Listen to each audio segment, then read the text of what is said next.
Imagine for a minute trying to get through a day where you have no access to a phone. Access to food or clothing is by permission only.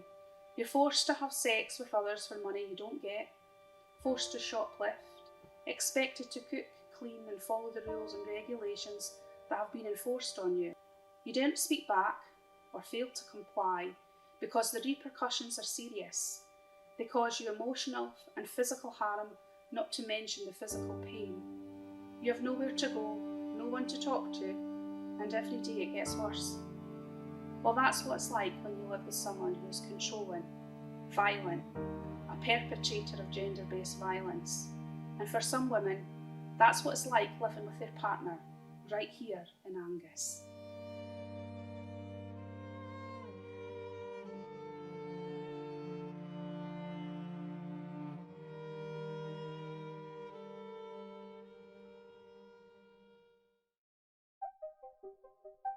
The Angus Violence Against Women Partnership is known as AVAP.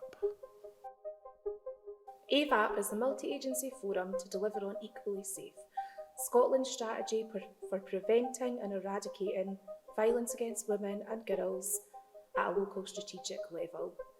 No single partner alone has the resource, skills or reach to achieve the aims of Equally Safe, and it is only through strong partnership working that we can achieve this in Angus. Yeah, so I suppose for a long time in practice, our understanding of domestic abuse has been quite simplistic in that, you know, we've viewed it as a one-off event. Domestic abuse, you know, this isn't the case. It's far more complicated than that. To help with understanding, 3 typologies have been developed.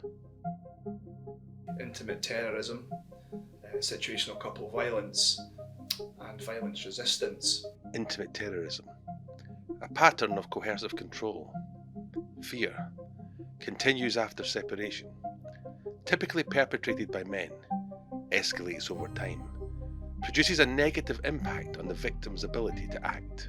Situational couple violence, situational based, no underlying dynamic of control, perpetrated by both men and women.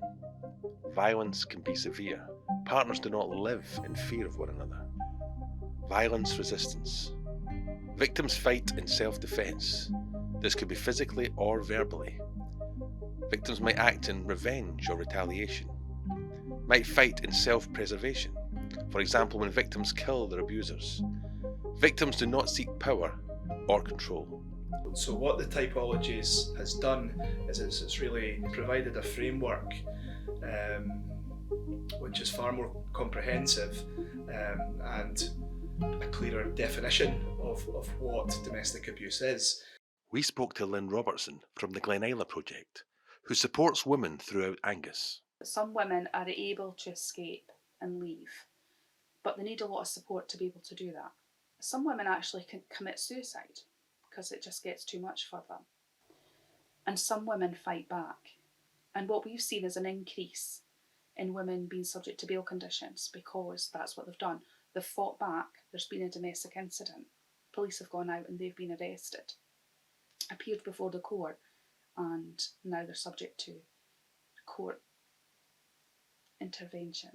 Lynn also told us about the importance of AVAP and how it can help the women she works with. Having the partnership means that we have input from all the multi-agencies and professionals who come in contact with women and support women who have been affected by gender-based violence.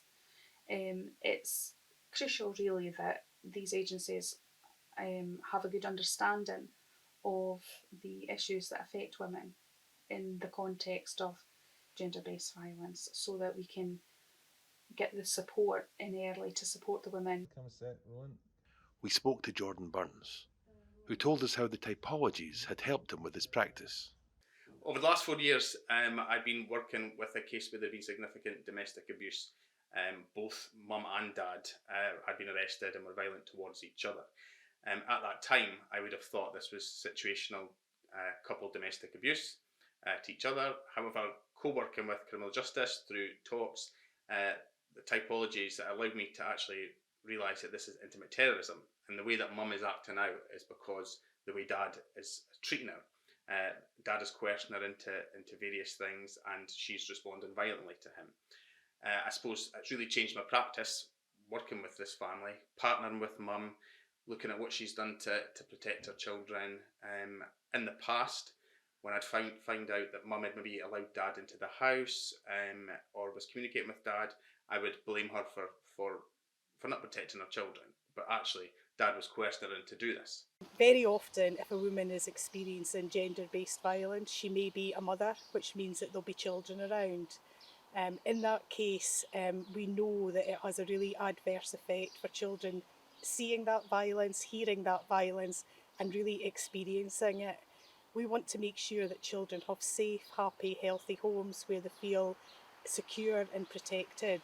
1 in 5 people in the UK have experienced domestic abuse by the time they are 18.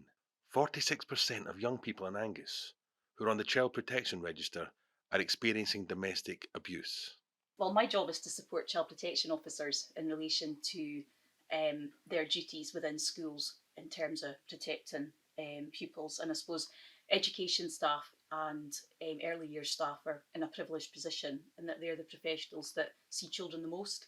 They are in people that children often trust because they see them the most, and children develop relationships with lots of people within the school, classroom assistants, teachers, and the management team as well. So they are in a very good position to observe any physical and emotional changes and report them to social work in order to look at best ways of supporting them, as well as looking at how they can meet any unmet needs within the continuum of need within Angus as well. We asked Fiona how AVAP can help to protect children and young people. I think it's a good steering group to look at best practice and at a strategic level what can be done, and then that can be filtered down through the various levels to implement practice.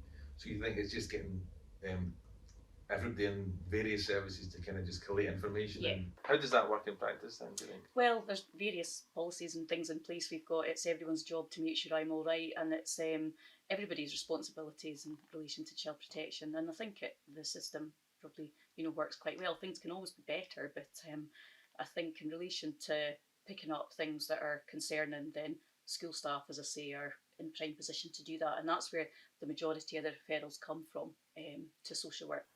We asked Rebecca McNeil how helpful the typologies tool was for her team. Working with domestic abuse is such a complex area to work within.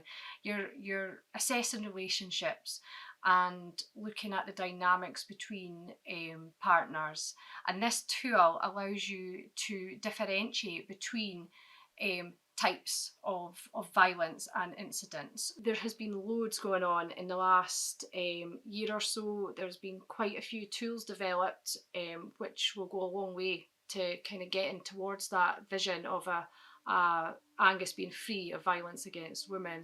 The Safe and Together model was introduced to Angus in 2017. The aim is to develop a network of champions to work with others. Through this work, the champions will improve practice and develop resources. The resources include prompt cards, which are designed to help and support practitioners when working with families. Using the prompt cards allows for appropriate questions to be asked using non-blaming language and places responsibility with the perpetrator. So we needed to help families understand the impact of domestic abuse on their children so that they could then effect change. We needed to be able to hold perpetrators accountable for the domestic abuse in the home, and also support the non-offending parent to feel empowered and recognise the strengths in their parent and to be able to protect their children, but ultimately also understand that sometimes wasn't enough against the perpetrator's behaviours. We used Michael Jordan's typology theory alongside the so what analysis to develop a practice tool so that practitioners working with families were able to identify the behaviours, the impact on the children, and also what we needed to do to intervene and effect change. So for lots of our parents reading the reports, mum would feel listened to and feel understood in the sense of picking up all her good traits that she's supported the children, but also ultimately understanding why, as professionals, we were saying that in the home it still wasn't safe for their children. We need to take a really proactive stand against gender-based violence. That means that young people and children must know that it's unacceptable. They need to know what a healthy relationship looks like, and they need to know that misogyny in any form is not acceptable. From the neighbour next door to the head teacher, everybody's got a role to play and a piece of the jigsaw. We want Angus to be a place where women are free from violence and abuse. That's our vision, and that's our aim. And what we look to do is work together to reduce violence against women.